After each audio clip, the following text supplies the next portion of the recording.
Hingga Minggu siang, akses masuk ke area SMAN 72 Jakarta masih dibatasi hanya untuk pihak sekolah, perwakilan pemerintah, polisi, hingga TNI.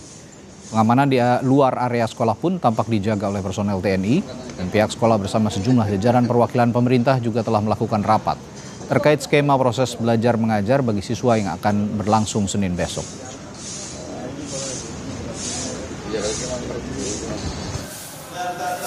Polres Metro Jakarta Utara menggelar aksi bersih-bersih di lokasi kejadian ledakan di SMA Negeri 72 Jakarta sebagai bentuk upaya pemulihan kondisi fisik dan psikologis usai insiden ledakan. Bersih-bersih dimulai dari pengecatan dinding yang rusak akibat ledakan. Selain itu, petugas juga membersihkan lantai dari puing-puing dampak ledakan.